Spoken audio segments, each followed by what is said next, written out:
Welcome back, traders. This is Mike from Vant Trading with Class 8 of 20, the end of week 2. I know it's been a tough week. We had some long classes. Got started a little bit late here, working through some technical difficulties. But I'm really excited about where we are. I'm really excited about today's class because today's class is going to be it's going to be a tough one, man. It's going to be a bear, and it's going to really bring some things into focus. So, again, I always talk repetition is the mother of all skill. So, we want to make sure that we are, really putting things into focus for you, okay? So we're going to start at the beginning of the class kind of putting some things into focus, kind of bringing some things together. And then what we're going to do is really hammer on some more advanced strategies. And we're going to really start building the foundation for you as far as your trading plan is concerned. So I'm really excited about today because it's, it's a hard material, but it's important material. So, with that said, our habit of the week is mindfulness. And so with that, I've talked about meditation for, a lot. So I wanted to start today's class off with a quick 5-minute guided meditation, just so you guys can kind of get in a nice relaxed mode. So, with some of this tough material we're going to talk about, you're going to be more open to it. And I think really I might start every class off with a 5-minute meditation, but, so I got a pre-recorded thing here and off we go.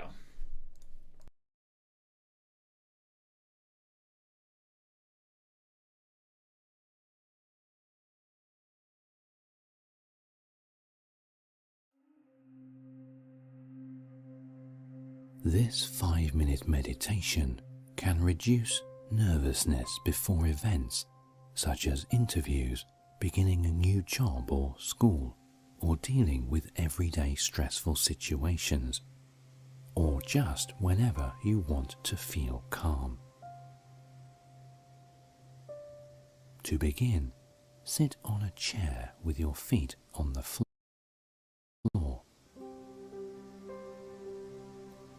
Inhale through your nose to the count of 4, then exhale through your mouth to the count of 2. Do this several times.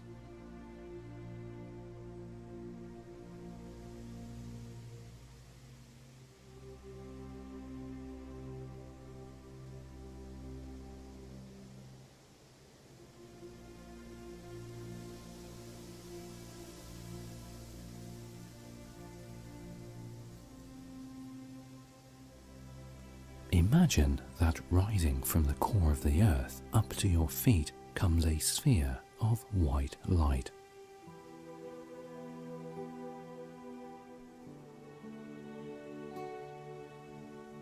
Concentrate on it. Draw it through the soles of your feet. Feel its warmth as it enters your body.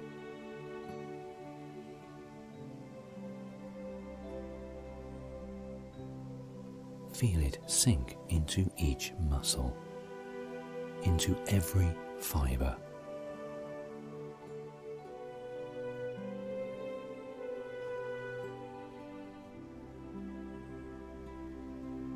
Continue to draw it upward through your calves, knees, thighs. Feel it dissolve stress and tension as if you were sitting in a warm bath.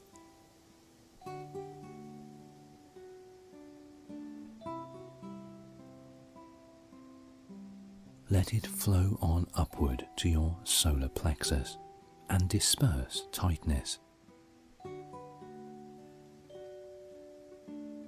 Feel it bathe your upper back, your throat. It illuminates your face like sunlight, ridding you of any tension in your head.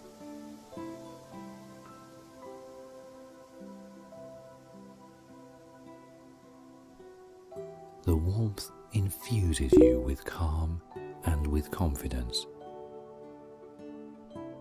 Say to yourself, I am calm. I am centered. I am at peace.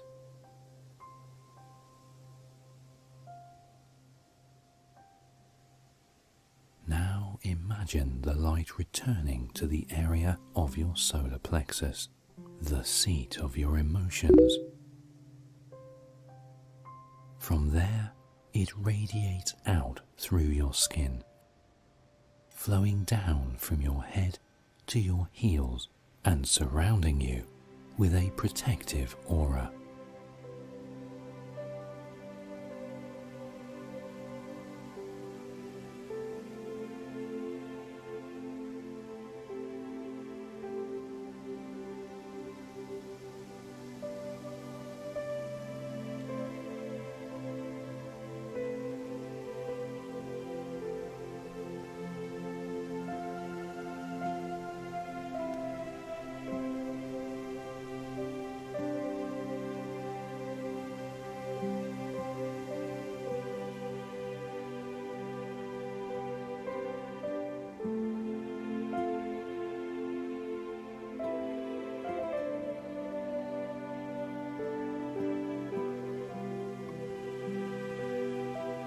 When you have done this, relax and stretch. Take a deep breath. Feel the warmth and the peace of the light resting in you. And remember that it is always there for you to call upon whenever you need to feel calm.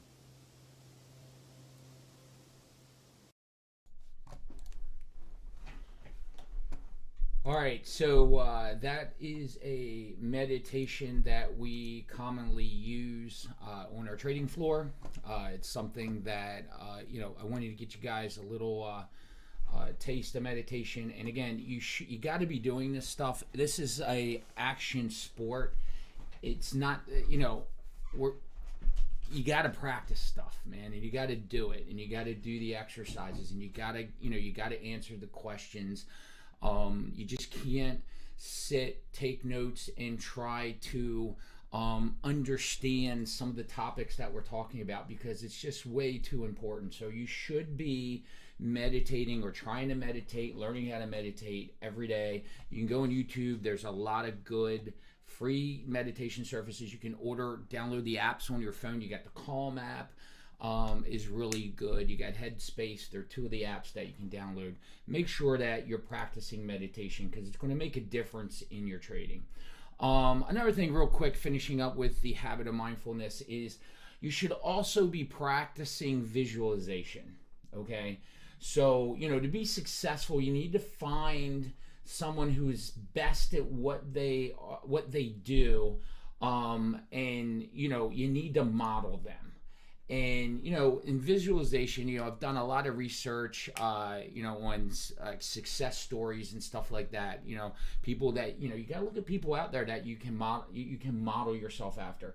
And it's funny thing is, I'm really not a big NBA fan, basketball fan. I'm just a big, I like people that are successful, right? The best in their particular fields. And it just so happens that, Kobe Bryant, Michael Jordan, two of my favorite players, God rest his soul, Kobe Bryant, but really inspirational people to me.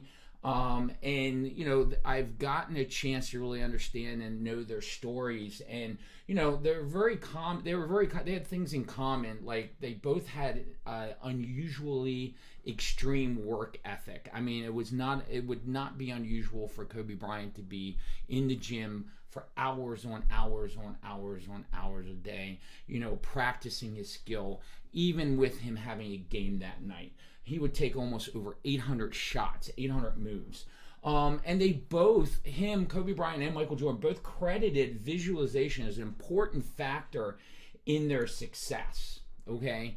And it's an important skill to really use as a trader, okay? And all visualization is an active form of meditation, right? It's the same process. You're going to sit down, your feet down, really, to the floor. nice and relaxed, good body posture. And the key is with visualization, though, you're going to close your mind off. You're going to be nice and calm and relaxed, but you're going to be active, where meditation, you're kind of just, letting things happen. You're trying to, recognize what's happening, trying to find that space in between events, right? And visualization is a little bit different. It's the same setup, but you're actually going to visualize yourself, trading. And so every morning, our traders on our floor, about 20 minutes before the market opens, they all go through a visualization process that we've taught them, right? And so they are visualizing the trading, the open of the trading day. They're visualizing their morning session. And, they are not just visualizing, from a static observer. They're visualizing as if they're active, right? They're visualizing how they're reacting to situations, what their stock's doing, where the price is going, what their processes are, and so, it really, we found from traders that have come from other firms that have come to work for us, they have mentioned that they'd never even heard of this before and that they love it. They love the process. It's changed the way that they trade. It's changed their stress level when they're trading, and it's made them more aware. Okay, and it helps build those. Remember those neuro pathways we were talking about yesterday? It helps build, this melanin in your brain, which really makes those pathways stronger, and it's building a stronger neurological path. Okay. Really interesting story with the visualization. Michael Jordan recounted, I was looking at an interview a while back. He recounted when he was first called on to make, a big shot, game-winning shot in one of his first NBA championship games, right? And he was commenting on, it was interesting because people were just taken back on how calm he seemed, being a young kid taking that shot. And I found his response really telling. And his response was that it was easy because he had already made that same shot well over 100 times in his mind before he even walked on the court that day. He had visualized that shot every day for like the past 15 years. And that is really telling, and it really, we talked about your brain really, it believes whatever you tell it. Okay, so start feeding it some good stuff. Start using visualization. Start using meditation. It's really important. Okay, so visualize your trading day. How your mindset is, how you react to situations. It's going to be really important as a trader going forward. Risk and leverage. So let's get into the day, what we're going to really talk about, because we've got a lot to talk about.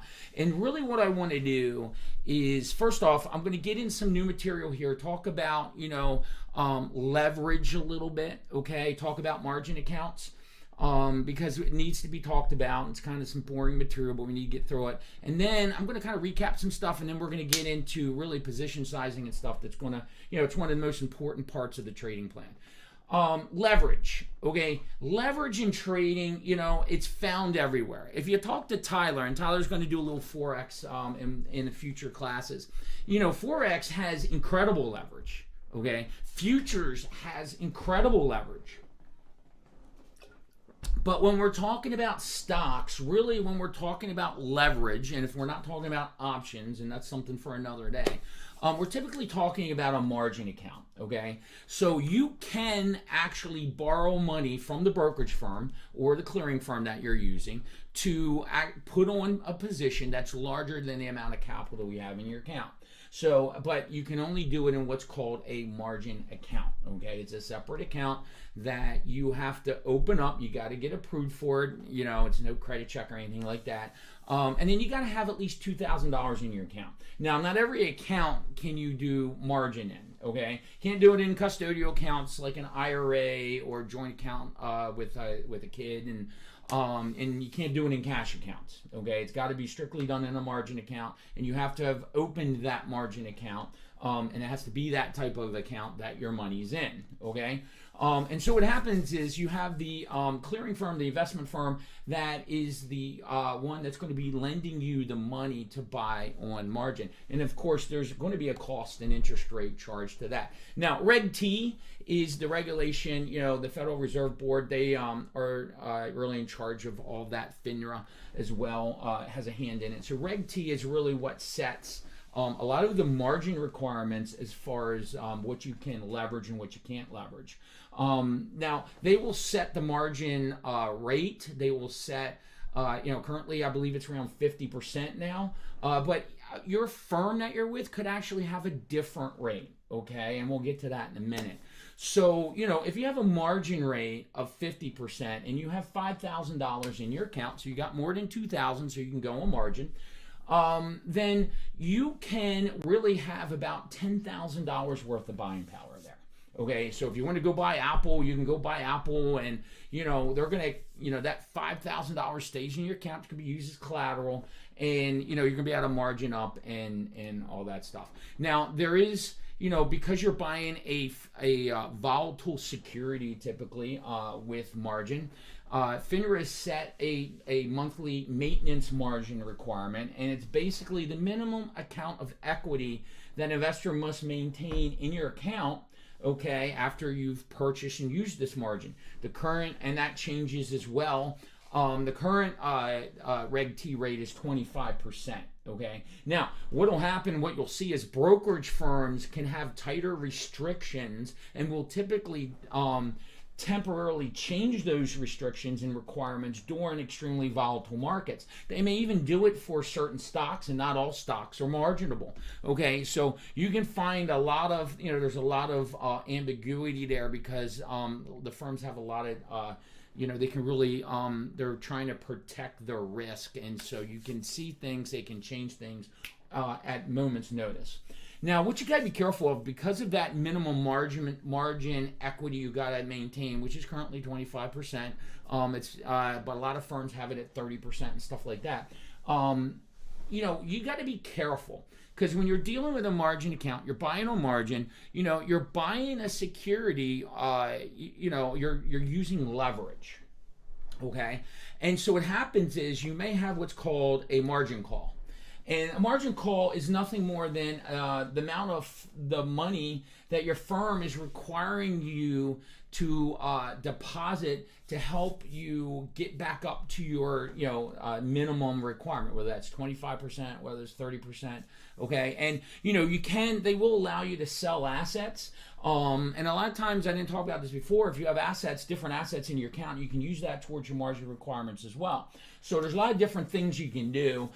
Typically, the brokerage firm will give you a couple days to cure that, but you will get that margin call. But you got to realize that they have the right to just go into your account and sell your securities to meet that margin requirement. And the reason they have that right is because, it's a risky proposition for the firm. And when you have a situation where stocks may be cratering or it may be very volatile, they have the right to protect themselves, and you don't ever want them to go and sell the securities themselves because they're pretty much doing it market orders, and trust me, they're selling at the worst time, and you're not going to get a good execution on that. So here's an example of margin risk. Let's say that you got that $10,000 and then the stock falls and the equity now, it's the value of the stock is $6,000. Okay, well, your equity now has dropped to 17%, which is below that. In this example, we got 30%. So what would happen is you got to have at least that $1,800 in there. You would get a margin call for $800. Okay. So that is an example of a margin call, and obviously you don't want them to sell your stock out if that's not according to your plan. But so really, margin accounts Okay, margin accounts, it's a useful tool for experienced traders, but really, it's not something that new traders or even traders who have only been trading for a couple years should really be using. Okay, you need to be disciplined and in control of your emotions, with solid discipline, risk management, control. Okay, you really gotta you gotta have that. So be careful with margin. I've seen more new traders get margin called out than before. And, a lot of times that's why when you see a weak market, a market that maybe is shooting down, all of a sudden you see this additional selling pressure. Well, a lot of that's coming from margin calls, right? Because when there's a heavy leverage in the market and the market's going down, it's got selling pressure to begin with from the supply and demand, okay? What happens is that now, because a lot of traders are getting margin called out, they have to sell their positions or sell other securities to meet this need. And that just adds fuel to the fire and causes the market to accelerate its descent down. And so when you have that, you got to be really, really careful. Okay. Now, let's get into what I want to do now. Is I want to really talk about, kind of recap where we are this week. Okay, because it's all intertwined, and I really want to go from a top level down. Okay, I want to look from a top level down and organize in your mind where you should be today. Okay, so what we've done this week is we've given you the secrets to being a consistent and profitable trader. Okay, by the end of today, you are going to have everything you need that is important to be a consistent, profitable trader. The problem is, most traders, will look at this and say, bullshit. Okay, and this is too esoteric. This is not, you haven't taught me one thing on how to buy a stock, all this stuff, right? And so, that's a paradigm shift that you're going to have to change within yourself. Okay, because I've seen it. Look, any trader can be a discretionary trader and be successful for a short period of time, especially now, guys. Especially now, through the summertime, it was the worst. If that's how you got your association to trading, that is the poorest experience that you could have, right? And so, the reason it's poor is because, a monkey could have rolled out of bed and bought a stock and made money, okay? That was not a true representation of trading. Okay, and I can't tell you how many traders I've seen that were discretionary traders. And what I mean by discretionary, they really didn't have a trading plan. They basically traded whatever popped up on their screen and they thought was good. And they didn't have position sizing. They didn't think about risk. They didn't understand all this stuff. And so, any trader can get, have a good little run and be good at that, but most traders are going to chop around, eventually lose and have a big loss and eventually die out. That's why the numbers of successful traders are so low. And that's why we're doing this, right? we're not looking to charge for a course, because our reward is we can find some successful traders. That's a great enough reward in of itself. Okay, so and again, it really gets me frustrated because what we've talked about this week, a lot you won't really see in a lot of education courses, and especially in courses that you pay like $3,000, $4,000, $5,000 for. Okay, so let's jump right into it. The Holy Grail, that's what it was all about this week. And I like to use that metaphor because traders, they're constantly searching for the Holy Grail. But remember the success formula: 90% mental, 10% technical. Okay, we haven't talked about really one technical thing here. Okay, because traders are always looking at the wrong thing to be successful because they're conditioned that way. Okay, now the Holy Grail is what we went over this week. We're gonna really finish with a big bang today, because we're really going to start digging deep into your trading system, and we're going to kind of put it all together to really, you're going to have a really good foundation where you can start building your plan. Okay, and I think what's going to happen is a lot of people are going to get at the end of this week and say, wow, I didn't know trading could be so complicated. Okay, I didn't know that really, I would have to dig this deep to be a good trader. And a lot of you aren't going to believe it. Okay, and you're going to have to pay the price and touch the stove and get burnt. Okay, and I hope that's not the case, and I hope that's not you, because that's why we're doing this class. All right, so what we talked about here is there's really two components of a solid, successful trading system and plan. Two components. And we talked about earlier in the week the first one, which is internal control. Okay, you got to be in complete control of you. Okay, what we talked about yesterday and today is risk control. Okay, so the holy grail is staring you in the face, staring at you from the mirror when you look into the mirror. It's you. And it's also risk control and the risk parameters and the position sizing we're going to talk about today. That's the holy grail. Okay, so the key is, look, being successful, having a good plan, is really building a system around you. So there's a couple paradigm shifts you should be getting this week, and one of them is that to be successful, you got to build a system that fits around you. Trading is not a one size fits all. I hate to tell you, it's not. Okay, and you need to know yourself, okay, to be able to be a good trader and know what that means. Okay, so we talked about this earlier in the week. You got to know your values and your virtues, right? You got to know your strengths and your weaknesses.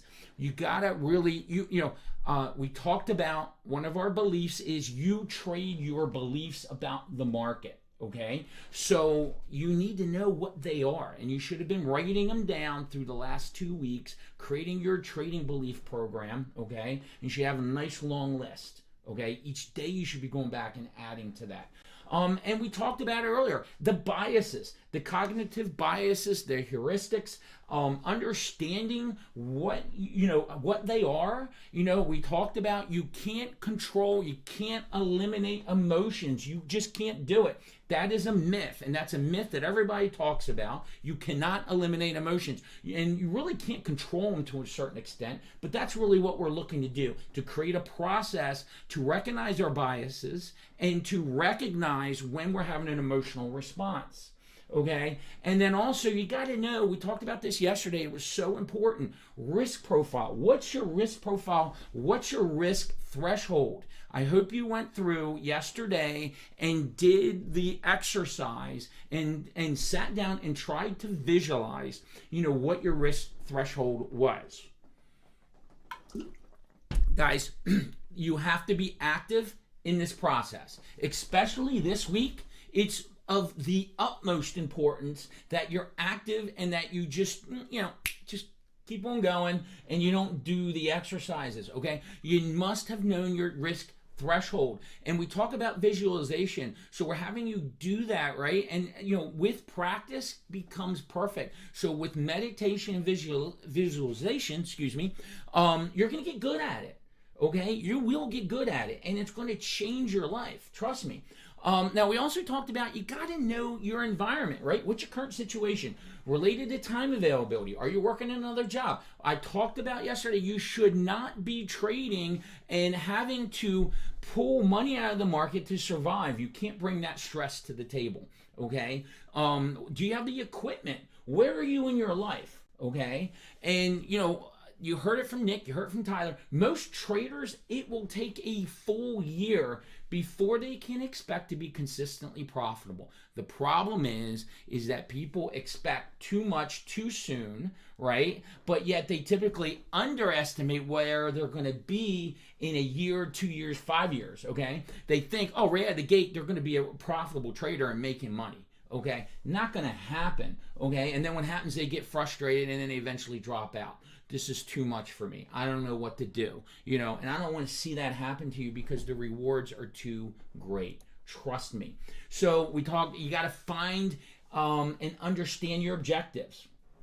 50% of this system development is knowing your objectives. Why are you trading? Risk should be part of this. We talked about your risk profile. What are you worried about? Are you worried about drawdowns? Can you handle that, right? What's the core objectives? I can tell you my objective is I showed you, I think it was day one when I showed you my chart of what you can really do as far as making money consistently if you're consistent. My goal is to make 1.25% a day, okay, for 4 days out of the 5 days of the week. Because I typically discount one day, and it's typically Friday. Though recently Fridays have been great, okay? So that takes some of the pressure off. But I showed you that chart, right? How much you could really make if you have $100,000, where you could be in 3 years.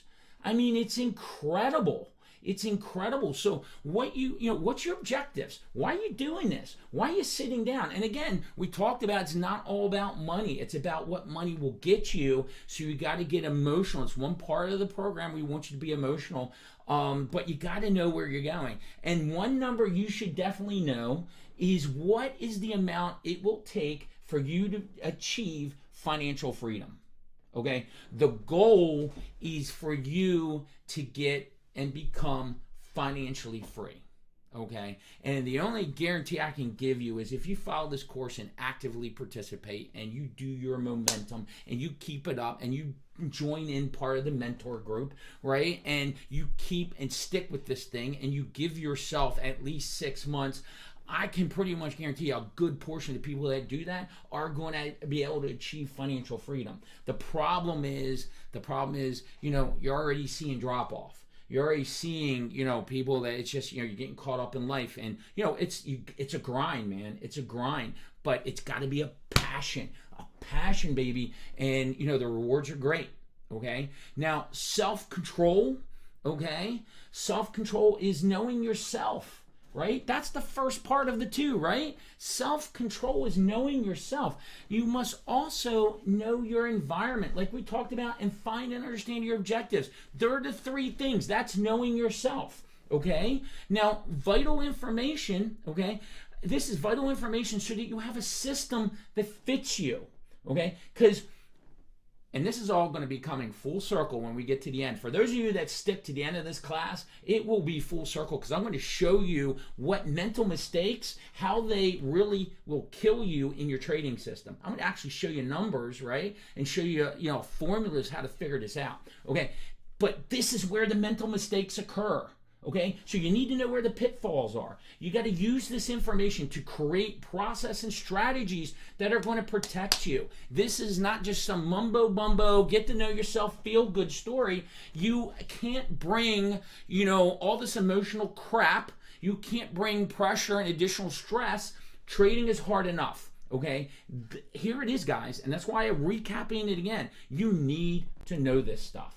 Okay, now the tools of that first part that we have to gain that self-control and to minimize those mistakes, well, it's the trading plan, right? It's the living document. It's going to be continually updated, and you should already have your vision statement. Okay, you should be reading that every morning before you visualize the day. You're going to have your purpose statement, your why, your objectives. You're going to have now, you should have added a mental edge plan. Okay, and what's in a mental edge plan? Well, you don't see these in other trading plans, right? You won't find this anywhere. It's mental strategies that you're going to use every day to deal with biases. Okay. We talked about you got to have this anchor to get you in a peak state, okay? Whatever it is.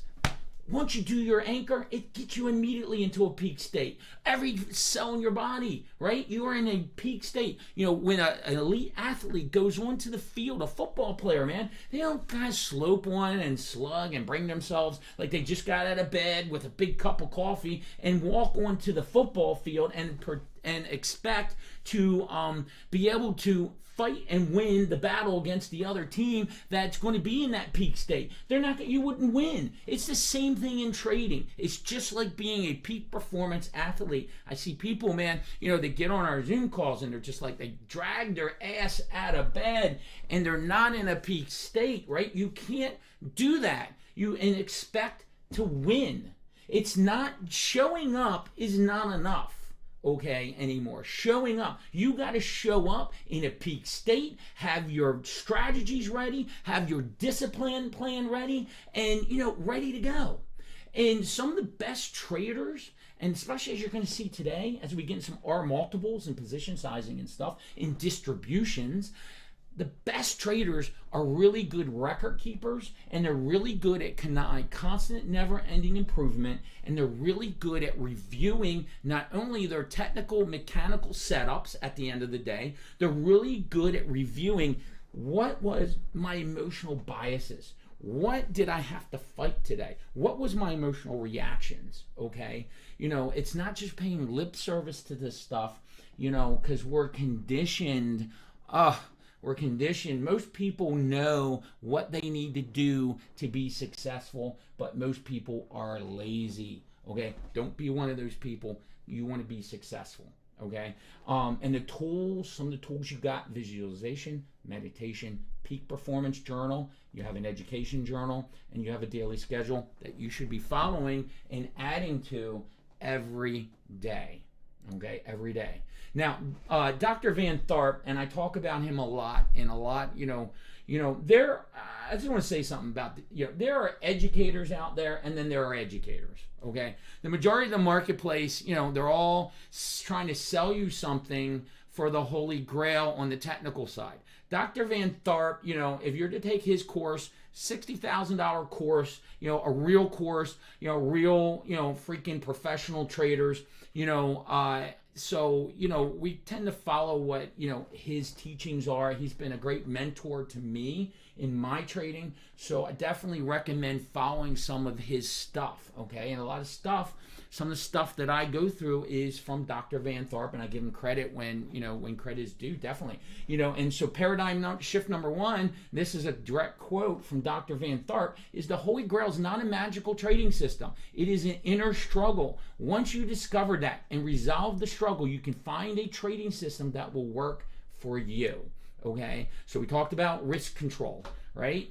And risk control is, you got to let your profits run and cut your losses, okay? And if you were to look at some really successful traders, from a risk control standpoint, and you were to look at their trade distribution, and we're going to teach you guys that you got to do that yourself, you would see something that might look like this, right? This little pie chart. And you see, on the left side of the pie is all the losing trades, right? Minus 86%, and you notice there's all smaller percentage losses. But if you look at the right side of the chart, 348%, right? And you see the larger gains. So paradigm shift number two is the main philosophy of successful trading is to let your profits run and cut your losses short, okay? And so that's really where we're going to now start diving into the new material and start talking about this, risk side of things, okay? The risk control. First thing you got to do when we're talking about risk control is you got to place predefined limits on your risk.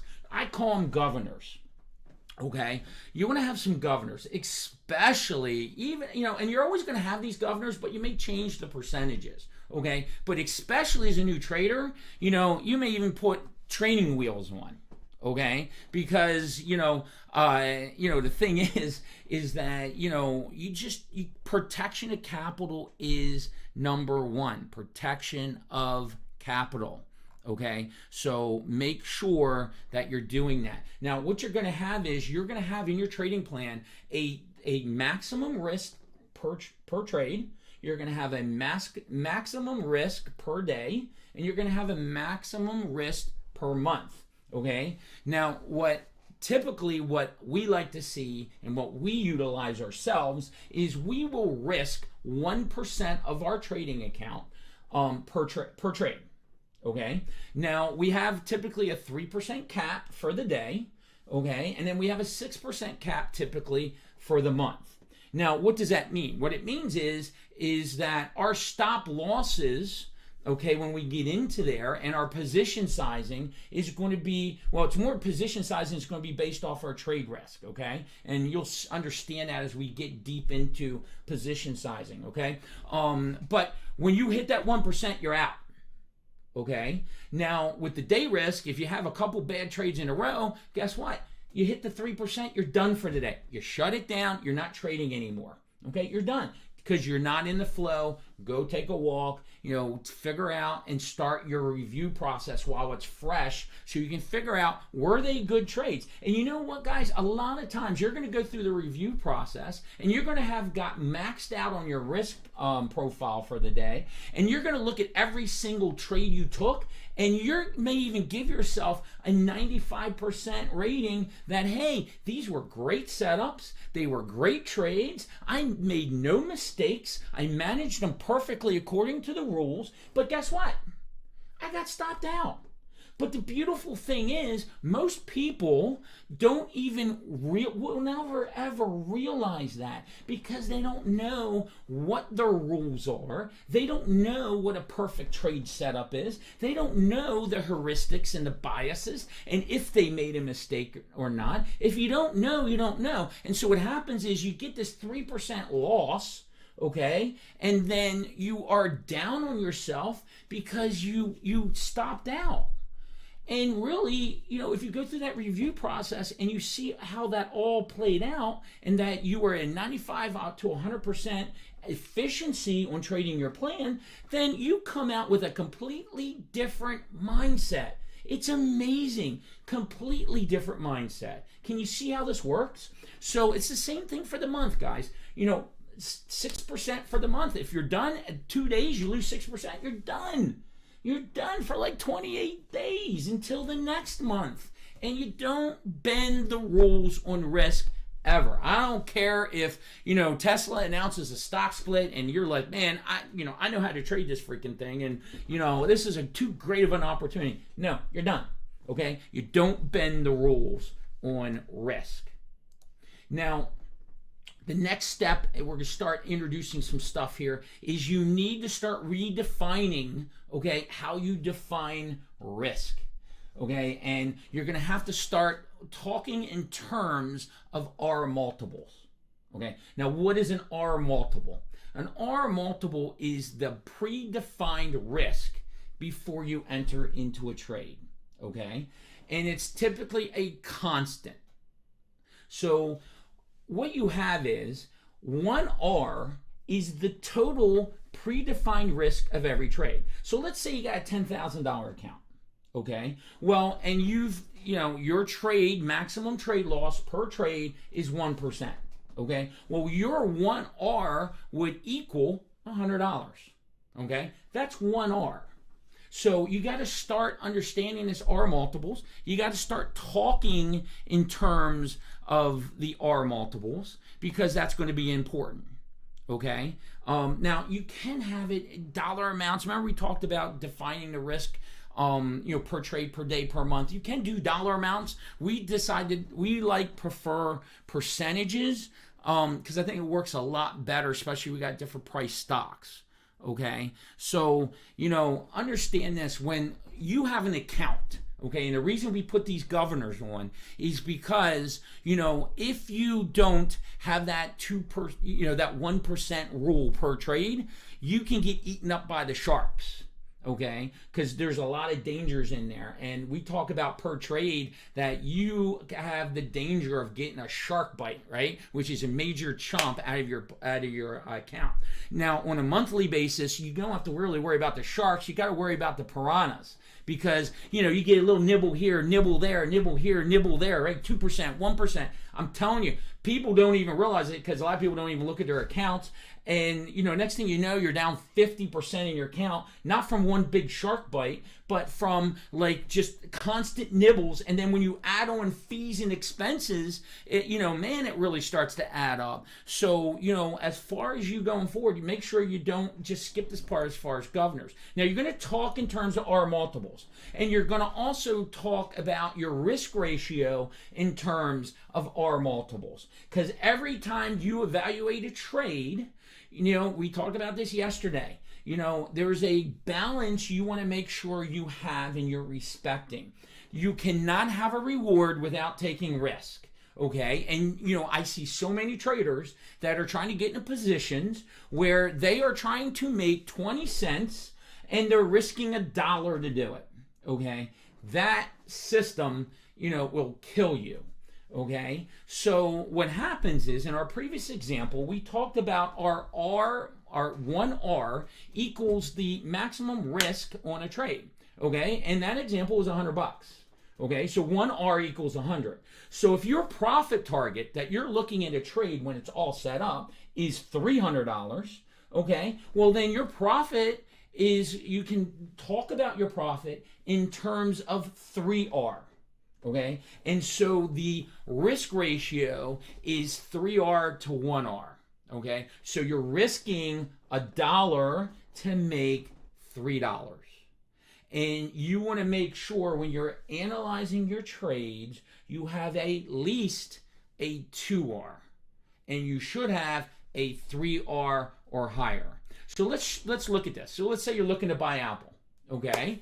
And, let's go into it a little bit differently here, okay? Say you're looking to buy Apple and your stop's, 110. So your 1R risk is $10, okay? Now, let's say that Apple, you're looking for it to go to 150. Well, that's a $30 return. That's a 3R because 1R is $10. And we'll get more into that as we go on.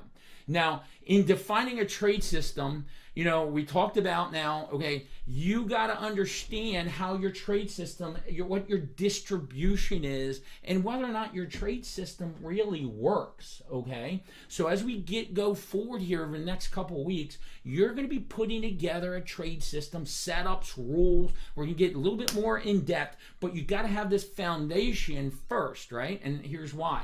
So as you define your trade system, you need to know its expectancy and its distributions, okay? And again, you need to know it in terms of R, okay? So we always like to use what's called the marble game, okay? And if you were all in a class together today, we'd have a bag of marbles, and in that marbles, in a bag of marbles, you would have a marble that's red, that's minus 5R.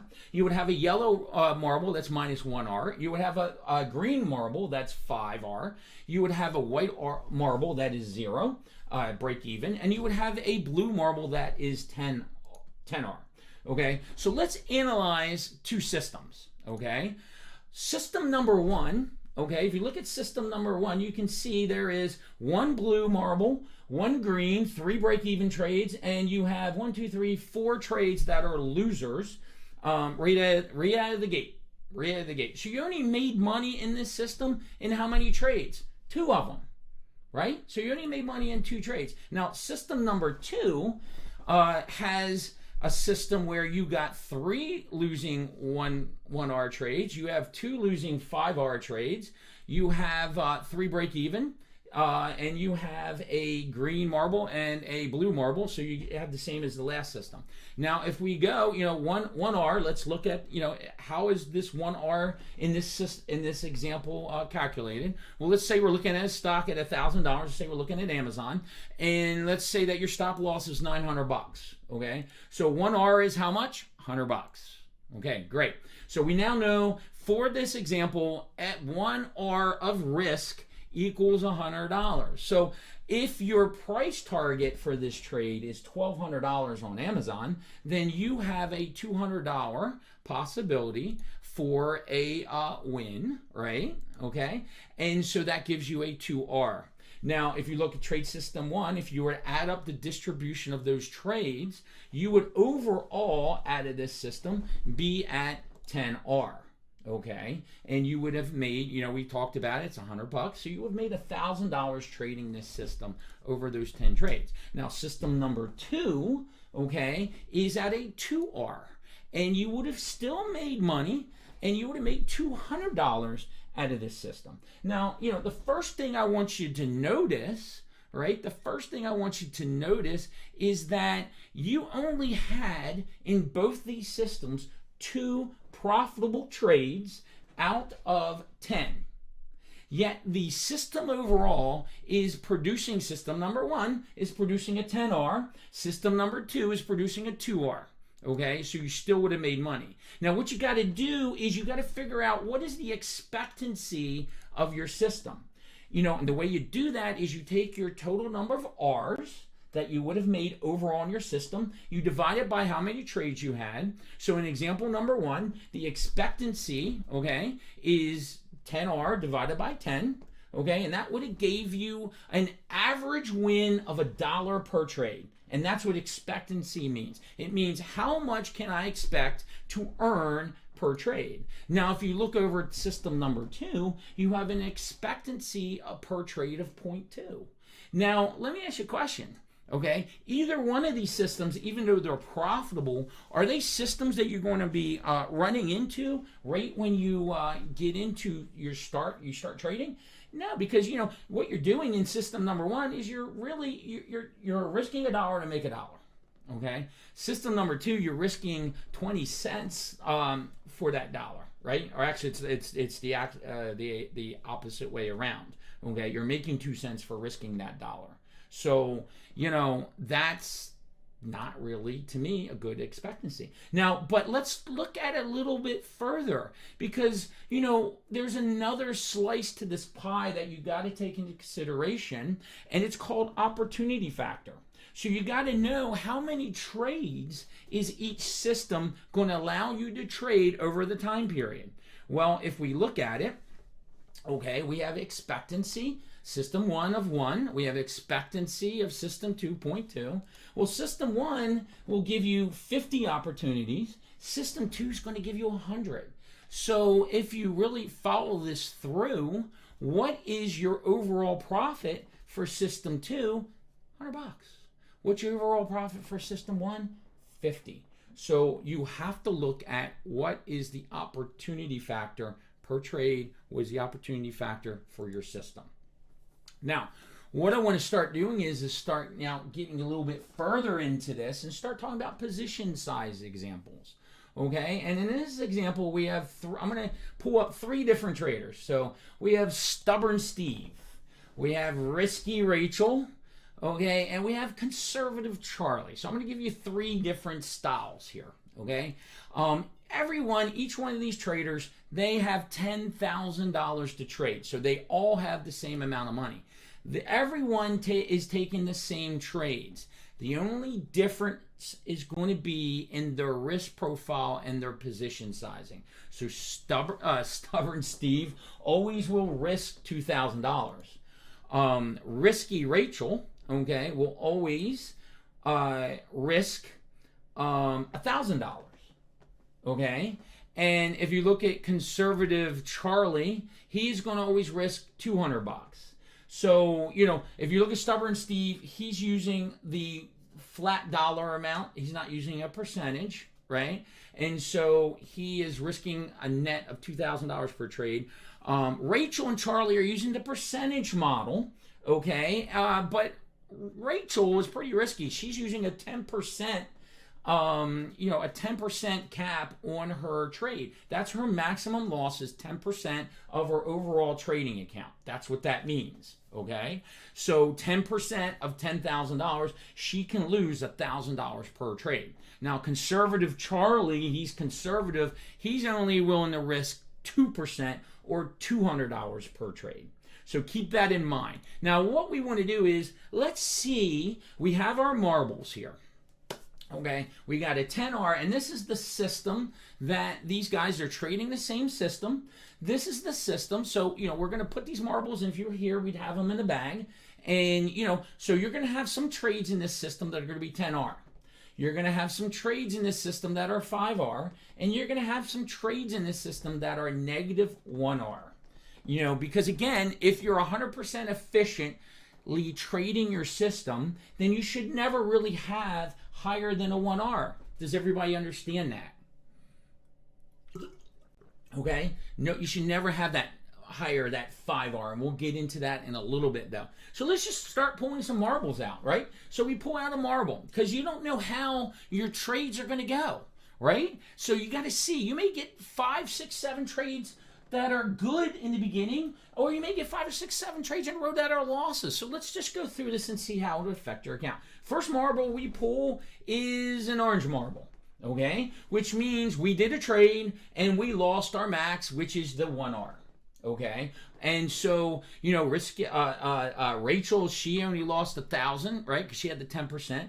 But you got the conservative guy here that was betting $2,000, and you got a little Charlie there. You got that was only losing $200. So you can see what's happening to their capital and where it is now. So we pulled another marble and look at the trade. They lost on this trade on minus 1R. So both of these traders, the first 2 trades out of 10, have had losing trades. Okay, you can see where their balances have dropped down to as you take more risk. You're trying to get a little bit more reward, hopefully, but you can't control when your trades are going to come. So we do the 3rd trade and we got another loss. We do the 4th trade, we got another loss. Okay, then we do the 5th trade and we have another loss. Will you occasionally have 5 losing trades in a row? The answer is absolutely 100% yes. Okay, don't think it's not going to happen to you, and it doesn't mean if you have 5 losing trades in a row that your system's screwed up, right? That's why you got to have really good record keeping. So let's pull another marble out. Another loss. So now we're down to 6 losses in a row. Not too good, right? Let's do another marble. We get another loss. Wow, 7 losses in a row. Okay, if you happen to look at if you happen to look at these guys, we're not doing too good. I think the first guy kind of lost all his money. He's not in the game anymore. And if you look at Rachel, she's kind of at 50%, right? And that's not looking too good either. Next trade, we finally got a winner. Okay, have a winner. It's a 5R trade. Okay, and then the next trade is a loser. So we have here 8 out of the 9 first trades are losers, okay? But look where we are. Rachel, look where she's at. Look where, look where everybody is, okay? The next trade, the last trade, you finally get that 10R, okay? Well, let's take a look at these traders here. The first trader that was risking $2,000 a trade, that flat dollar amount, he was out of the game, got knocked out of the game in the beginning. Why? Because he was risking too much, right? His position size was way too large. And I hate to say it, but, trader number 1 is actually a typical new trader, okay? Now, trader number 2, which is Rachel, okay, let's look at her. And if we look at her, she actually made money. Okay, so the first thing I want you to look at is she had, only 2 winning trades out of 10 and made money. Okay, and made pretty good money. Now, the 3rd trader made money as well, but not as good as Rachel. So does that mean, because, the 3rd trader made 12%, Rachel made 29%, that his trading risk profile and his position sizing was better? Well, it depends on who you are, right? Because let's look a little bit further. If you look, the max drawdown in Rachel, she made more money, right? But guess what? She also had a drawdown that was over 50%. How many people can sit through a drawdown of over 50%? And if you look at the last trader, right, his drawdown was nowhere near 50%. Only was drawn down, about $1,300. Okay, so if you're looking at these 2 trading systems, was it really worth going and having Rachel's system versus the last system? Okay, and if you were to look at this at a chart, it's really interesting. If you really expand this out, let's say that first trader, we lent money out and stuff like that, eventually got back in the game. You know what? He eventually would have made some money and got back up to where the other two traders are. But it's all about what's the better system, right? Because everybody pretty much after 10 trades in these 3 different types of systems, actually it's the same system, but 3 different, the only thing that was different was position sizing and risk profile. Okay. Really, to me, that last trader, conservative Charlie, had the best system because it had the least amount of risk, the least amount of drawdowns, and you can survive because you got to be able to survive and stay in the game, right? And that's why you don't want to blow out your account. Okay, so the basis for your trade system is going to be analyzing your risk ratio, analyzing your expectancy, and understanding what your opportunity is. Okay, so when you finally you're putting together your trade system. Okay, what the style you're going to trade, the setups you're going to trade, the risk profile that you're going to trade with, your position sizing. Okay, you got to first off, you got to define risk and profits in R multiples. Okay. So your 1R is always going to be your maximum loss per trade. So if you have a $100,000 account and you're using the 1% model, 1% of 100,000 is how much? Okay, $1,000. Okay, if you're using the 1% model, you're trading $10,000. Then it's $100 per trade. Okay, and every time that's 1R, and that should always be your maximum loss. 1R. You shouldn't see 5R trades in there. Okay, and then if you're risking per trade $100, and then you got to find out what your profit potential is. What are you risking that $100 to make? If you're trying to make $300, then it's a 3R, right? Because there's 1R equals 100. Well, you got 300s in the 300, and that's how you figure that out. And then the expectancy. It's going to be based your strike rate and your win ratio, and it's going to be based off of your opportunities, and it's going to be your average return per trade. Are you trying? I can show you how you can have a 5R, trading system, 10R trading system, on positive trades. Right? And the opportunities, you got to know, your system, how many opportunities is it going to provide for you? Because you got to make sure you have a system that's going to produce trades for you. Okay? So again, the risk ratio from a balance perspective should at least be 2-to-1. Okay? You want to at least be risking $1 to make $2. We prefer risking $1 to make $3 and higher. Okay? But at least the minimum for us, have a 2-to-1 ratio, please. Okay, so paradigm shift number 3, and this is really a paradigm shift that a lot of traders will not believe and can't get and can't understand. Making money now in the market has nothing, absolutely nothing to do with predicting the market or predicting the right stock. Okay, because you can make money and be wrong most of the time if you have a really good system that has a good expectancy and you follow position sizing and risk rules. So what does this do for you guys? It no longer puts the focus on picking the right stocks or even being right. Dr. Van Tharp, I thought, did a great job. And, he had a study that he performed himself where he wanted to see if he could actually create a trading system and make money on a consistent R basis by throwing darts against the dartboard by picking the stock. And you know what? He was able to do it just because he focused on 100% on not the technical side, on the mental side, on the trade management side. Okay? So your edge, as you can start seeing, will be your system. Now, the thing is, only 20% of the traders actually that trade the market have a system. The majority are relying on the wrong thing. Indicators. 90% that do have a written down system that have a trading plan don't even have it written down. So the majority of the traders right there, if you have a written down plan, if you're following what we're talking about, you're going to be, if you're using risk management, if you're using position sizing, you're going to be already be trading in the top 10% of all traders out there. So that, my friends, is what I'm talking about, having an edge.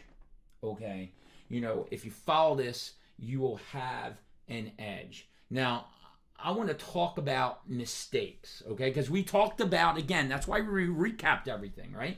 We talked about, where do you make mistakes? It's on the other side. Not you make a really bad mistakes here, obviously, on the risk side, but you really make the majority of your mistakes, okay, if you're following a good system, on the internal control side, your biases, not following your rules in your system.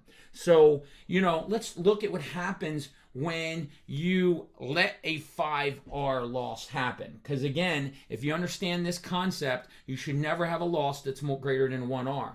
And efficiency is really, when we talk about efficiency, okay, it's related to how well you follow your rules and make mistakes. Okay, what do we mean by mistakes? We mean mistakes that occur when you don't follow your rules or your trading plan and your trade management plan and your position sizing plan. Okay, that's what we mean by mistakes. Okay, and that's what we mean by efficiency, and that's how you're going to grade yourself. Okay, it's not based on whether your stock made money or whether you had losses or whether you got stopped out, because you can have 100% efficiency and get stopped out for the day and be happy as anything, because you know what? I don't care who you are. Nobody can predict the market, guys. I mean, it's a false sense of security. You can't predict what stocks are going to do well. I know you think you can, but over the long run, over several different markets. Okay, I'm not talking about taking your bonus check, coming in, maybe trying to flip it for a short period of time in a really raging market and then get out. I'm talking about, if you want to be a consistent, profitable trader, okay, that is considered a professional trader, and you want to do it consistently, and you want to do it so you become financially free, and so you have freedom of time, and you can take off whenever you want and trade you can trade from the Caribbean or Hawaii, you can trade from anywhere. Okay, if you want to be that type of trader that is consistent in every type of market, this is what you need to do. This is what we're talking about, because your mistakes and your lack of plan and your lack of risk protection will eventually catch up to you. You may have a good run, and I've seen traders, trade really good for 2 years and then blow everything out. Okay, what we're talking about is a proven way to really be part of the 10% of successful traders. And see, so when you look at efficiency and you do your reviews, you're not looking to see whether you made money. You're looking to see if you followed your rules and if you made any mistakes during the trading process. And we're really going to try to get you at least at a 95% efficiency rate. Okay, because I'm going to show you here 80% efficiency, making just 2 mistakes out of 10 trades can turn a profitable system into a losing system. Guys, I mean, it doesn't take much to blow up an account. It doesn't take much. And let me show you an example here so you can understand that. First off, drawdowns and risk recovery. We kind of talked about this yesterday. If you have a 10% drawdown, okay, so you kind of stay at the lower end, it only takes 11.1% to really recover from that.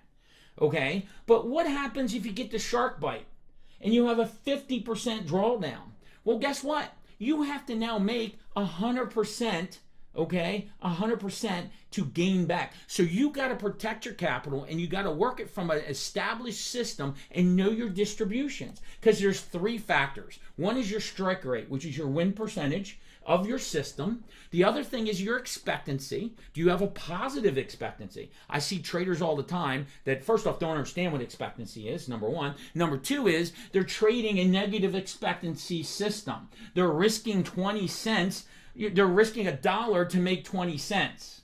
Okay? They're risking $1 to maybe make 5 cents. And they don't even realize they're doing that. That's a system that's going to fail every time, 100% of the time. Why? Because you have to be so right because you have so little margin for error that you are going to fail, okay? And then you got to have position size, okay? So the cost of your lack of self-control will come into your trading plan through mistakes of not following your rules, okay? That is why we went so hard, okay, on the first part of this system and talking about internal control and talking about knowing yourself and talking about biases, because that's where the mental mistakes are, okay? Let's see how it really affects the plan, okay? So we're going back, okay? So we're going back to this, and we got our marble system, same marble system we had before.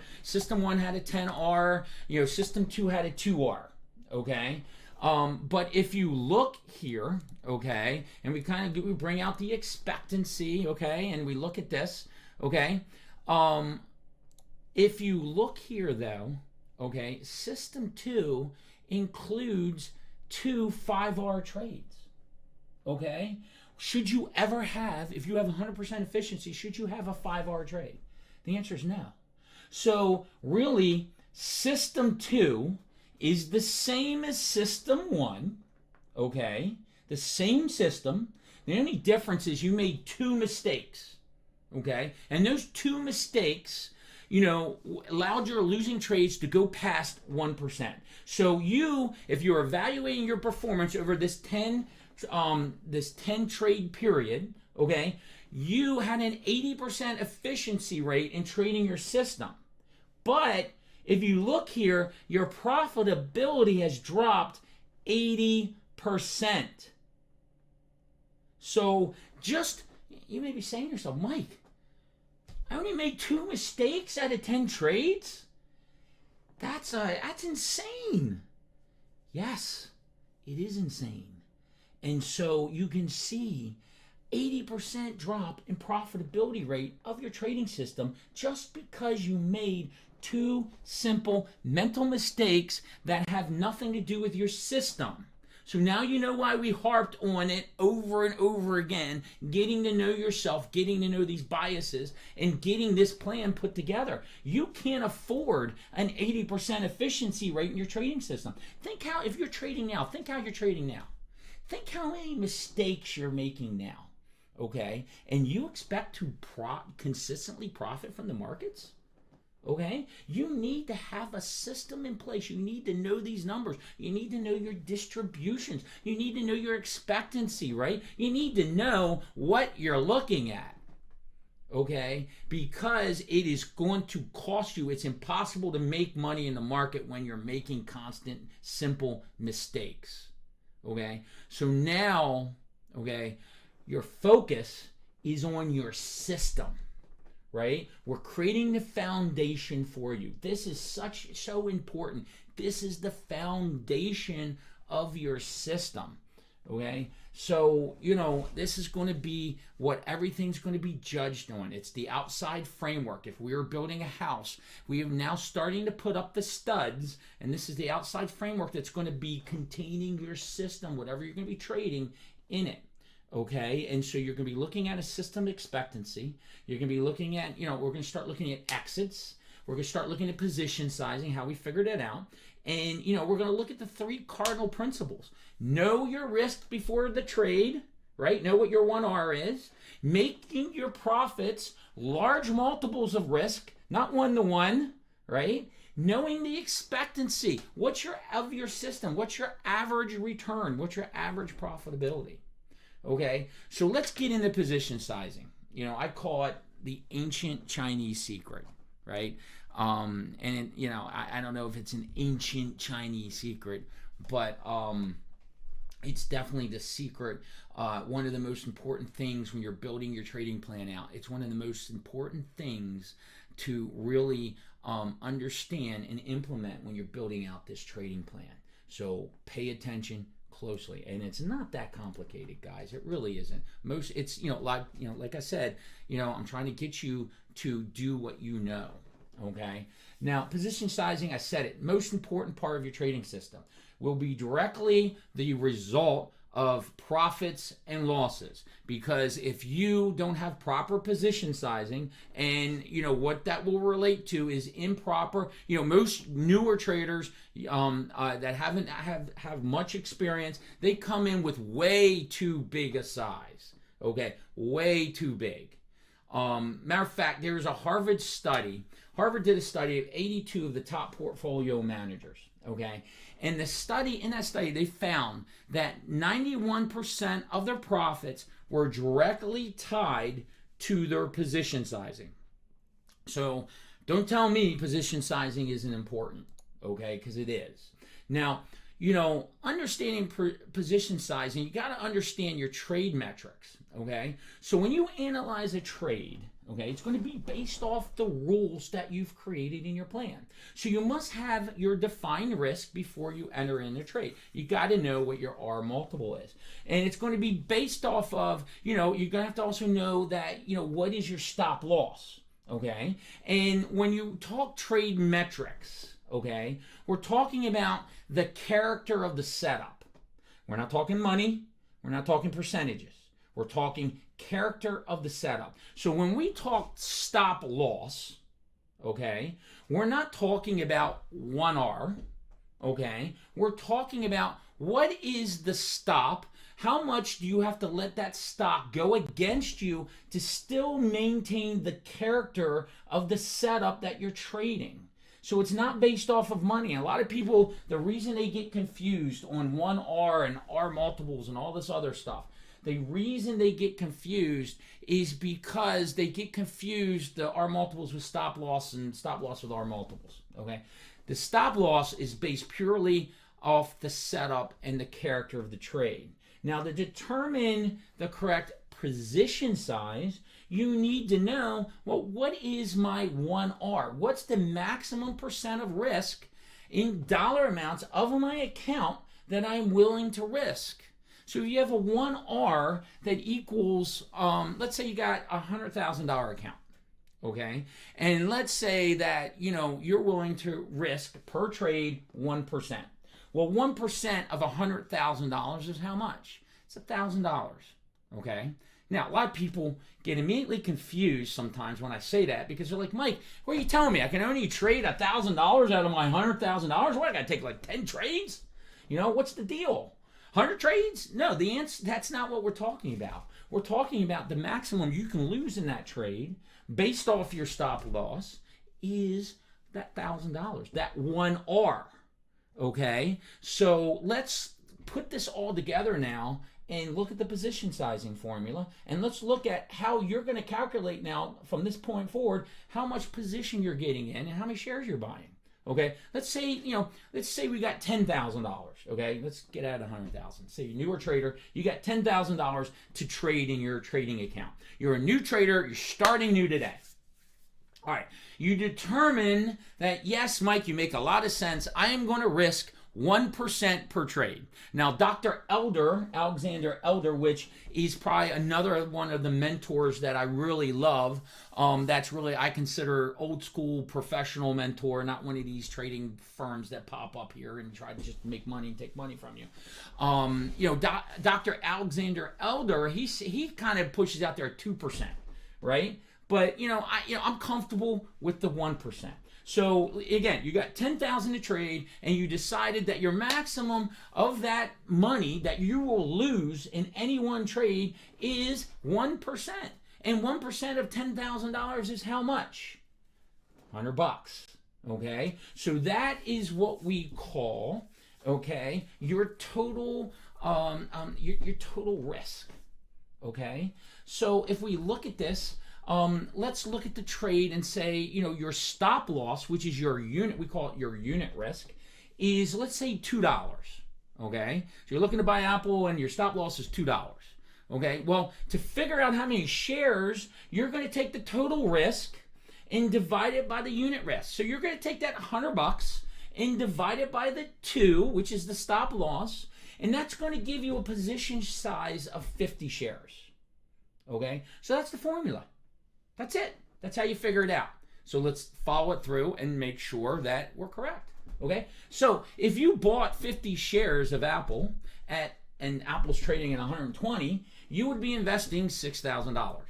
Okay? 6,000 of your 10,000. So no, even though I said you could lose a max of $100 per trade, doesn't mean you're only trading $100 of your 10,000. You're actually trading $6,000 of the 10,000, but you're only willing to lose $100 of that. And let's say that your stop loss is down to 118. That's where Apple can go without changing character, and you're still in a bullish setup. Okay, so your stop loss is $2. So if let's say you get stopped out. If you got stopped out in your 50 shares for $2 a share, how much would you lose? $100. So that's how it works. That's how you calculate your risk. That's how you properly go into position sizing. Okay, so you are not blowing out your account, and you can truly have a real system based off expectancy, based off of some real trading rules. Okay. Now, position sizing formula, the correct position sizing stops you from taking too large of a position. Okay. It also stops you from having those large losses. It makes you also think mechanically. Okay. Believe it or not, doing the trading plan, I said the trading plan is going to be your edge, right? Well, one of the reasons is because it's going to help you think mechanically. Understand something. Some of the best traders that I know are only right 35 to 50% of the time.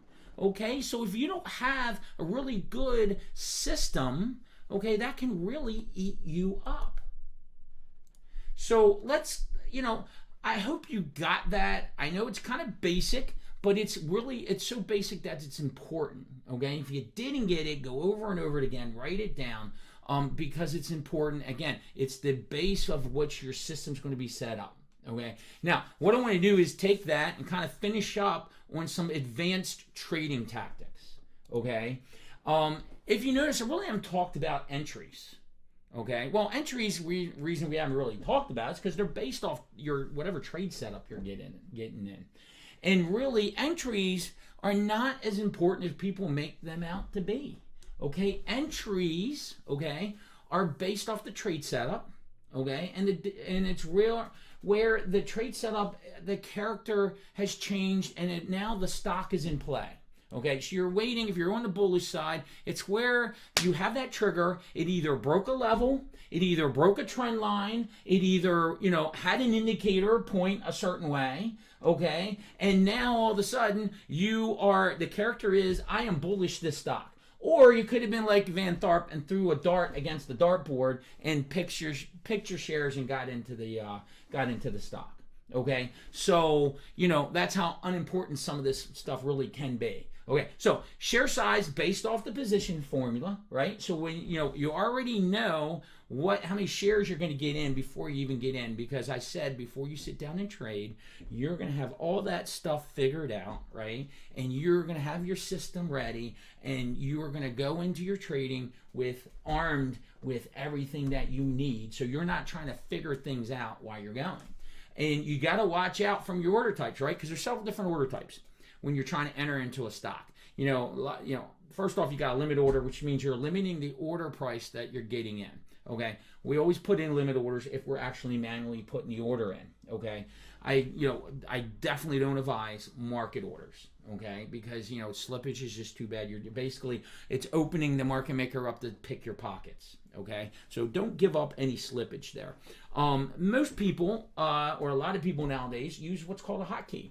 Well, if you're using a hotkey, okay, make sure a couple things. One is make sure the share size on your hotkey has been set correctly, because when you may have 5 different trade setups set up, okay, and each one of those trade setups have different stop losses, okay, which means your share size is going to be different for each stock you trade.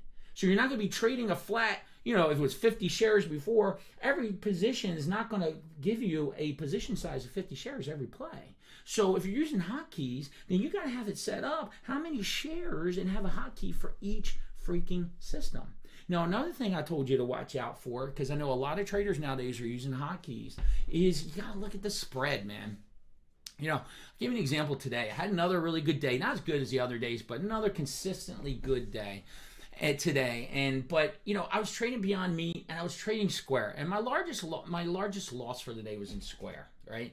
And it's just crazy, right? So I used my hotkey to get into Square because it was starting to move, and I didn't have time to set my trade up, to do a limit order. And the problem is, the spread on Square can really get wider. It's a larger price stock. Same thing in Beyond Meat, and so you got to be careful because you don't want to have a lot of slippage, okay? Because it can affect your R multiple system.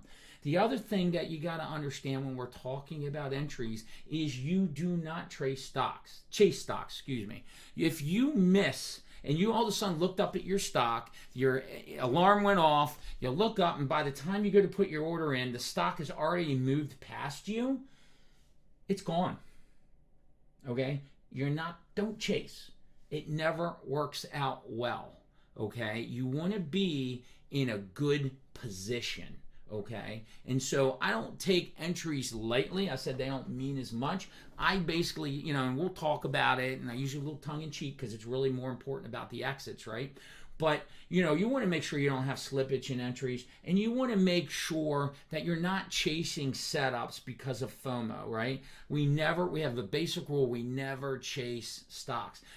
Trust me, there is always an opportunity, another stock coming down the corner. Okay, you will always have another opportunity to do a trade. So if you miss a trade, stop it, right? And we're going to have you in a position that when you're sitting on your trading floor, you're on your own personal trading floor, or if you're sitting on our trading floor, okay, you're going to be in such a prepared position, in such a disciplined position, in such a mindful position, as far as mindfulness, that you're going to be able to recognize the opportunities that come by. I tell people all the time, I tell my kids, man, you know what? In life, God always puts opportunities in front of you. Okay? The problem is most people are not open to recognizing the opportunities. That's the key. Right? And it's the key in trading. You got to be open to recognize the opportunities that's presenting themselves. And if you're spending time trying to do calculations when you're trying to get in a freaking trade, you're doing it backwards. Okay? Now, I wanted to bring this up now. I debated about it, but I did want to bring it up because it is something I wanted to at least introduce now. It's not something I want you guys doing right out of the gate here. Okay? There is an advanced, I have this advanced tiered trading system that works really well. It's the way I kind of like to trade. But you really got to be on top of your game to really trade this type of position. It actually lowers my risk. See, I know through my system and knowing myself, I like to anticipate. I'm an anticipatory trader, okay? So, what'll happen is a lot of times when I see a stock starting to get close to my trigger and it's kind of, sitting there a little bit, a lot of times I will enter into my position before the stock has even triggered. Okay, so you can see why I don't want really you guys new traders, because now it's going to confuse you, because it's going to sound like, oh, Mike, you're breaking the rules. Okay, and you're only breaking the rules if it's not part of your trading program, right? And it's not part of you haven't back tested and stuff like that. So what I like to do in my tier system is if I see a stock that's consolidating there, it looks like it's going to break view up, looks like it's going to break the opening print, I'll get in, and if I have 1,000 shares that is my day trading position on that stock, I'll get in a half a position, sometimes a third of position, depends, and I'll get in and buy 500 shares. So I'm taking in an early trade, but my risk is really tight. Because I'm in and I'm really, it's not triggered yet. So the chances of it becoming a trade, I don't know. And then what'll happen is in tier number 2 is if the stock triggers or takes a trade setup, okay, and triggers that trade setup, then I'll get in my other half of my position, or I may get in another third. So the key is now I'm in a trigger, but now my average cost, because I did get in anticipation, has really, it kind of gives me a lower cost basis, lowers my risk, And, looking at momentum and volume, you're only doing this if you see the momentum and volume coming in and confirming, right? Now, what will happen is occasionally I'll get in tier 3, which is really, if it's really going and all of the time frames, multiple time frames that we're going to teach you are all lining up, I will go in and add even higher, and I'll add what's called, I have a portion of my trading plan that's a swing trading plan portion, and I'll go in and add another third of a position of what could be considered swing trade portion of that position. Okay, so it's called advanced tier system. It's really called pyramiding is what they use. The term scaling's really if you're doubling down or something like that, and we'll get into that in a minute. But you're really, I guess you're scaling into a position. And so what we like to do is what we call trading around a position. Okay, and one thing that you want to learn is it's a lot easier to get exits and if you sell into strength. Okay, so if we wake up and we're in a position overnight and we see that our stock's gapping up, then we're going to take apart, and we're in tier 1, then we may take portion of tier 1 and sell out. Or if we're in tier 2, we'll take tier 1 and sell out and keep tier 2, right? And then, we'll trade around. And if we get a pullback, we may actually go back in. And then if we're still if I'm in tier 3, I may actually sell some calls against my position to generate some income and lower my risk. So there's a whole big portion of this as far as trading around positions. But the key is you got to be in the right market environment. So, before the election, and if you've been following our trading shows for a while, every day, you should have picked up some simple distinctions, right? So the risk environment, so back in August, really July, August, August, the market started to change. Okay, the easy market was going away. The monkey market, as we like to call it, was going away, and the market character was changing. Okay, so the first thing is you got to have the right market environment to be able to get into this type of trading style.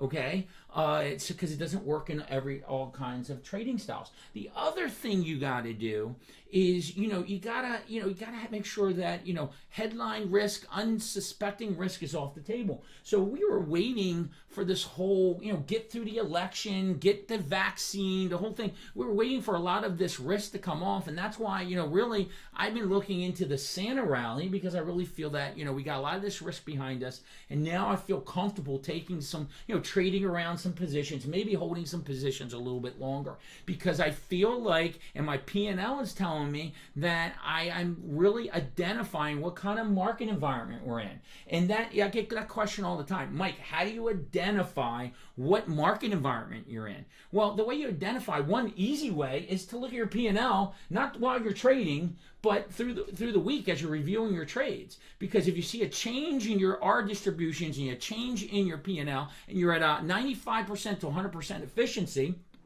with your system, then you have probably a market change environment. The environment has changed. And what you got to understand is you got to have a system, a setup system for each different type of market environment. Now, a lot of you have not traded long enough to really understand what that means and how a market environment can change. I mean, it's what works in one environment isn't going to work in another environment. I had a couple traders, that wanted the reason we're doing these classes, right? I had a couple traders come to me and say, Mike, man, I was killing it back in May, man. I was making tons of money, and I took $1,000, took my stimulus, built it up to $30,000, and then I lost it all back in August, at the end of the summer. I lost it all. Well, yeah, you lost it all because the market environment changed. Okay, and you didn't change your system with it. So it went from the monkey market where a monkey could have made money, and I'm not doubting what how you traded, but it went from the monkey market to really more complex, choppier market that was a headline-driven market. So the risk profile changed. The market character changed. You need to change with it, and you need to have a system that's going to work and is tested to work in that environment. Okay? And so we have a system that works in every different type of environment. So if you watched our afternoon shows, you got to see that, hey, Mike's trading style kind of changed a little bit. He's not willing to go into hold these trades a little bit longer. He's not willing to do certain things. And, he's starting to say things like, you know what? I didn't take any trades today. Cash is considered a position. Okay, trying to hit that marker home, right? That belief system. Cash is actually considered a position. Okay, so a novel concept. Okay, so sometimes you just you can't get an edge. If you can't get an edge, step out. Okay, it's really important. So you got to understand what market environment you're in. And now I'm feeling a little bit better as far as the market environment is. And I said it on the trading show the other day. There's some really, professional traders like Doug Cass that's starting to say that they're shorting this market, but yet I'm bullish in the Santa market, right? Well, in the long run, it really doesn't freaking matter because nobody can predict the market. That's the dirty little secret. That's why I'm going so hard into this framework of creating a trading plan. Because whatever you think you can predict is a false illusion. These indicators and these charts are all bullshit. It's made up. Okay? It's a false illusion. Now, the reason half of this stuff works is because everybody's using the same bullshit. Okay, so it's just amazing, man. If you get some mindfulness and you look top down, at how really crazy this is, and so I don't care what my opinion is, right? All I know is my P&L tells me I'm in the right market environment. I'm trading the right way. My efficiency rate is through the roof, really good, and that I am in sync with the market. And you're going to hear that a lot as we go forward. Getting in sync, being in balance, right? Feng shui, when we talk all that stuff, it's really important that you are in sync and in rhythm with the market action. Okay, and really your efficiency rate and your P&L is really going to be one of the biggest drivers of that, because the P&L is just a result of things, right? It's not what you're trading for, it's the end result. Okay, so that's important to understand. So some markets you are going to be pyramiding and adding to profitable positions. And it's typically done during what we have, and Scott Redler likes to call active sequences. Okay, and I'll go in what an active sequence is, right? As far as how trading around his position, that's his term, right? So, but it kind of hits home. I was kind of looking for a term for that, and it really makes sense. So the point is you got to know what time market, and also notice something else. Most traders, beginning traders, they're adding to stocks. They're trained to add at a discount, right? And so they're adding to weak stocks. And I'm not talking about buying and adding to your position on a pullback. I'm talking about adding into weakness, okay? Because, we see a stock that's gapping up 20%. We don't add into that either, okay? But if you have a stock, from a character from where it's been over the last couple trading days and it's at all-time highs, we may buy high and even buy higher and then sell higher. Okay, that's why you can't bring the biases and the belief systems that you have in the real world into your trading world, because it may not exactly work that way, and it typically doesn't.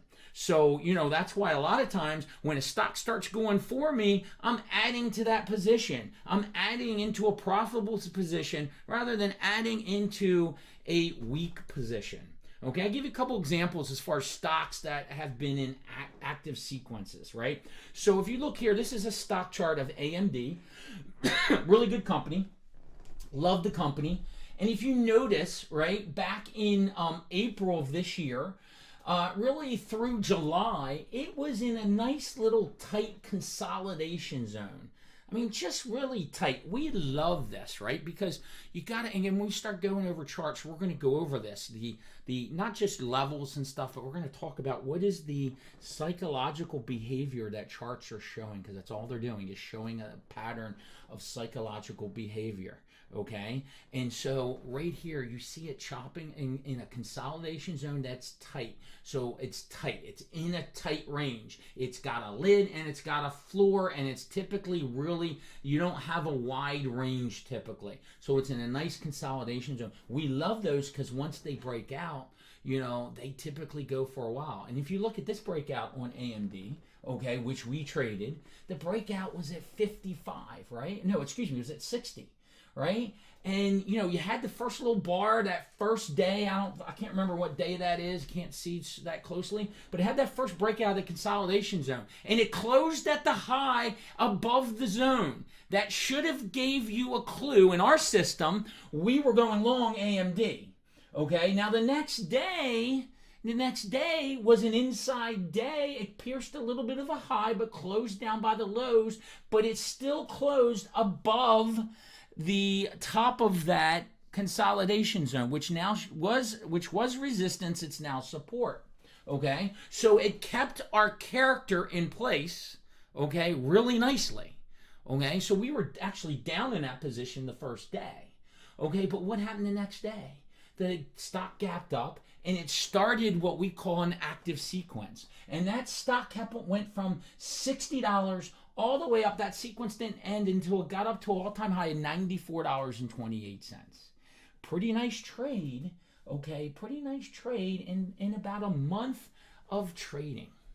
Okay, that's a nice return. Now you also see when you're in, trading and you're trading for a living, right? You may want to have some different styles, right? And if you're in a good enough market, like we were back in the summertime, right? Good enough market, you may want to not only have day trading positions that you're trading around on an intraday basis, you may also want to have, when stock's in an active sequence, have a longer term swing trade position that you may want to keep on to kind of grab some of those profits. And the cool thing is you can have the swing trade position on and hold that while you're still day trading and trading around the stock on an intraday basis.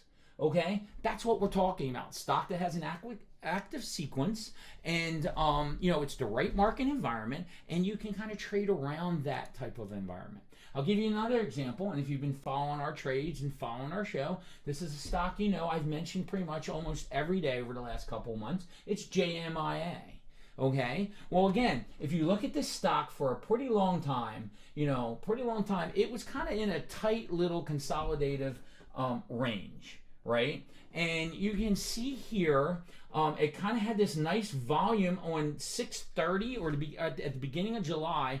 It had a change of character, and I'm going to talk about, when we get into trading, the most not looked at indicator is volume, which blows my mind, because we know pricing is based off supply and demand, and volume is a direct correlation to demand. Okay, if you're not looking at volume, then I don't even want to talk to you. Okay, well, we saw here a nice big bar, and we saw some increased volume, and then we saw it rest here. It rested, took some rest, consolidated right at its breakout point, and then it started an active sequence that went from about $7 a share to $24 a share within a couple weeks. So do you think that's a nice little trade? And that would be a nice little system to be able to see these type of, and recognize these type of active sequences? Okay, and then I talked about, and traders know when we were trading it, I said, look, I'm kind of staying out of the trading here because it's kind of broken down and it needs to rest and it needs to recuperate. It's gone too far too fast. And so what happened? We stopped trading it in here on this big red bar. And so here, it was good we stopped trading it because it did break character. And then it went into another consolidative zone. And guess where it went? Where did it consolidate? Right at the previous breakout level. Interesting how that happens. And then what do you notice? Okay, that traders finally started looking at it again. Volume. Look at this volume starts showing up.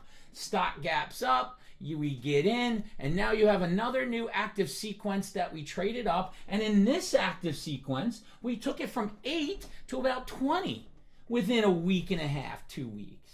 So, That's a hell of a lot better way than just plainly just buying this stock at 8, watching it go to 24, watching it come back down to 8 again, and watching it go to 20. Okay, here we were able, because of our trading system, because we noticed the active sequence, we understood the indicator of volume is important to supply and demand, and we noticed, right, that it broke out of its levels in consolidation, and we noticed when it broke character and when it needed some rest, and we noticed when it was in a beautiful consolidation, we noticed when the traders came back in the volume, and we noticed when it was in another active sequence. It's not that hard. But you know what the interesting thing is? The only way, even if you know this stuff, because I know most of you understand charts, and most of you understand this stuff, the problem is, why are you not recognizing it? I'm going to tell you why. Because you don't have mindfulness. Because your mind is so freaking cluttered with all this other crap. You don't have your trading system structured properly. You're not ready to move on a dime. You don't feel solid and secure as a trader.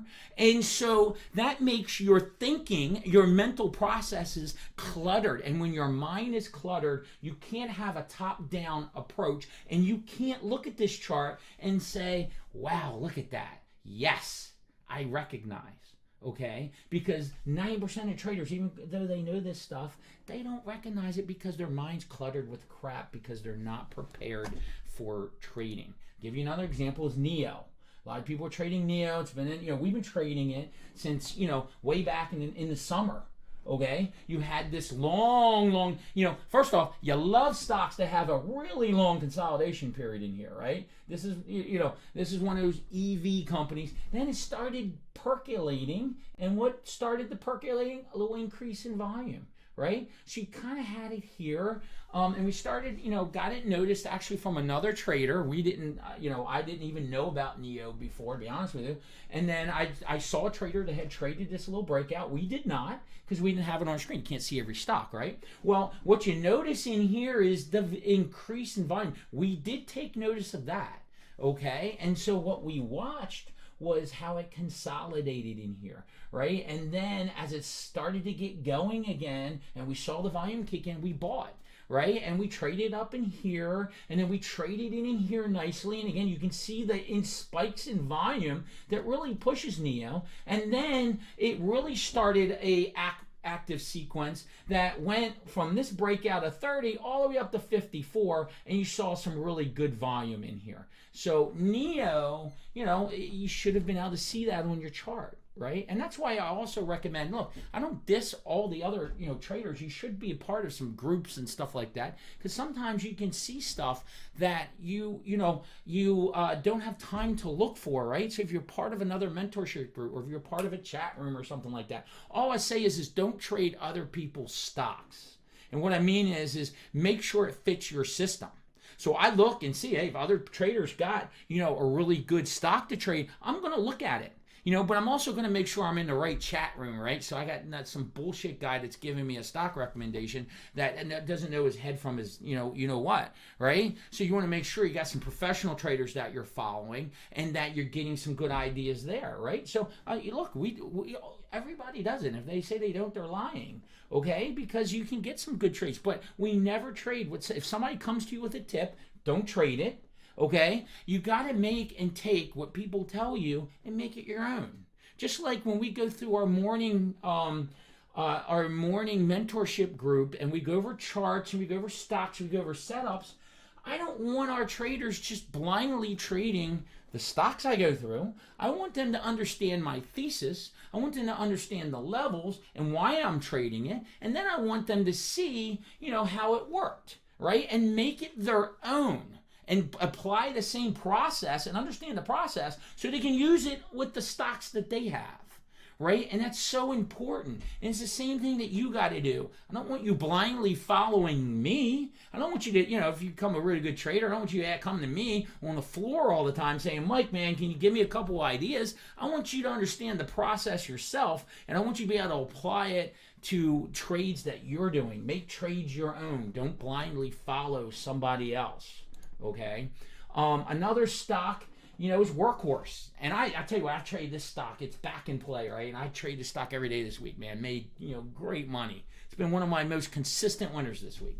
Okay, and we don't have the chart. It doesn't go up to this week. Nick already pulled past charts, so you can't see it. But we start trading workhorse right up in here. And again, are you starting to notice a pattern? Okay, nice long consolidation period. Okay, started getting some ramp up here out of the consolidation. And what started to show this ramp up? This increase in volume, guys. Volume. People, it's crazy to me. People don't look at volume. What is wrong with you? Okay, volume can tell you so much. Okay, it's not the end all be all, but it can really be an important part of your system. You start seeing them increase volume, and then what do you see? Nice little active sequence that went from about $5 a share up to 22. Okay, then what do you see? Volume tapers off. You see, a resting period. This is resting in here. Okay, and then what happens? You get another active sequence right about here. You're starting to see a little bit of the volume pop up, and you get another little active sequence. It takes you right back up to 30. Okay, so please, guys, please, there's good setups, and that's what I'm talking about these active sequences, about trading around your positions. Now, a couple other things I want to talk about real quick, and we're just about done. One thing is averaging down. I got to mention this because you as a new trader, you should never, ever, ever, ever, ever, ever, ever, ever, ever average down. Because 9 times out of 10, you're averaging down into a loser.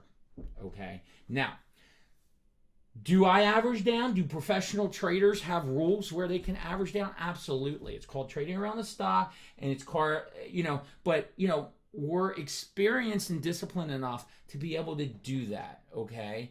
Because we realize, look, the stock is a weak stock. So a lot of times the way we're doing it, the stock just shoots down too far too fast. We'll jump in and we have a very short leash, which is typically pennies because we're going to get out anyhow. But because, I want to sell into strength, I pop in and occasionally you get that bounce rebound back up. And guess what we do? We sell. We take the gift the market gives us. We don't automatically assume that the trade's going to change character again and all of a sudden it's going to be a good stock. So that's the way that we trade around and use averaging down. But you got to have discipline, and sometimes it doesn't work. It just does another long bar down, right? So that's why our stops are like pennies. So we'll get in, and we're going to be watching it to the T every second by second. And if it doesn't do that rebound and it just sits there, we get out. Or if it goes red, we get out from there. Okay, we don't even don't play around with it because now you're in double the share of sizes possibly, and you're really going to have a loss. You think you were upset with the loss before, now you're really. So that's a losing proposition averaging down. It's a loser trade. Okay, don't take it. Don't take it. We'll do a class on trading around how to resurrect positions that are going against you. But again, they're not always successful, and, I don't know if it really even truly works, okay? But don't do it. Just don't do it.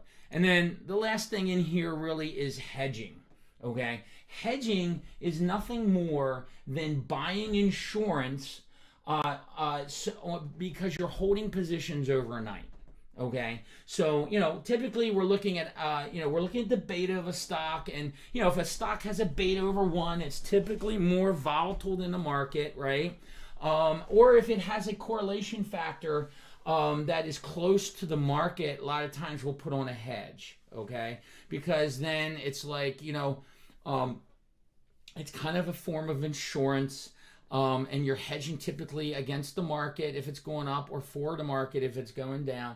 And you're trying to protect your risk because I just don't like stocks. Like I stopped trading Microsoft because it just moves too much with the market right now, and so I don't like the character, so I kind of put it away, right? And sometimes you're going to put different stocks away.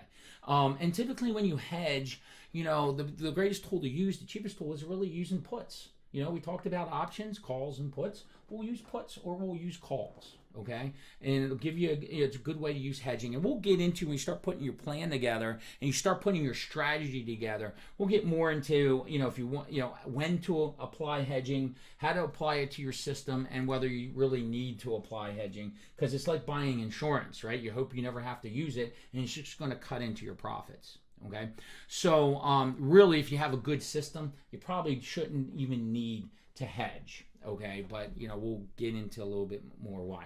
So let's review. Okay, self-control. So you should know now why we spent so much time on self-control, because 90% of mistakes are happening here. It's because you don't know yourself. You don't have a trading system that is based off your strengths and weaknesses. And you got to know your market environment. You got to be top down, okay? And you got to understand your objectives. Risk control. I think you understand now why it's really important, if you want to have a good system, to have some risk control, focus on risk. None of you should really, a lot of you probably realize, man, I haven't thought about risk the way I really should be thinking about risk. So understanding your relationship to risk, understanding what your risk profile is, right? What's your risk threshold? Placing predefined limits, right? Describing it in terms of R multiples, analyzing and putting a trading system together where you know your expectancy, you know your win ratio, you know your risk ratio, you know your opportunity level, right? And having that paradigm shift that wow, having a trading plan, having a system like this, actually, I can make money in the market, and it has nothing to do with predicting the market. Has nothing to do with predicting stocks. Wow, what an interesting concept, because I don't know many people that are good at that. Okay, so that's where your edge is going to be found, man. Have a system where you make money no matter what. Okay, it's just a cash machine. So, and you of course you now know how to go properly into position sizing. Okay, and so this trading plan is a living document. You should have finished this weekend your trading beliefs, and you should have started your risk plan. Okay, you should have your mental edge portion done, right? You should have gone back and added more distinctions to the previous sections we did in week 1, which is the vision statement and the purpose and mission statement. Okay, so please, guys, keep the momentum going, okay? Because what this course is an opportunity, okay? And you didn't pay for the opportunity. It took nothing to get, okay? So a lot of people automatically discount it, okay? So don't do that. This is an opportunity, if anything, is to maybe make some additional distinctions, right? Number 1. And number 2, to actually get some momentum going and actually get yourself moving forward. And hopefully you got some distinctions that, hey, maybe I shouldn't be too frustrated with myself. I've only been trading a couple months. Maybe it's not, maybe I can do this trading thing. Okay, yeah, maybe there is some of this stuff that makes sense, right? Look, take it, make it your own.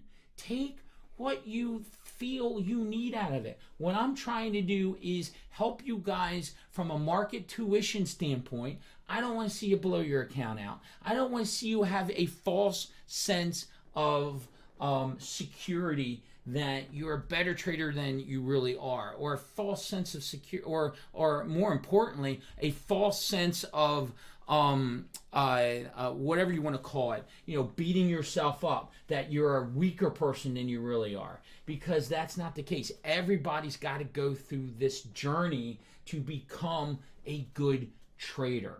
Everybody goes. It's a grind, okay? And you are going to have your up days, and you're going to have your down days as you're trying to learn this stuff. It's a lot of stuff if you're truly pulling it in, okay, and trying to work it. Remember what I said yesterday.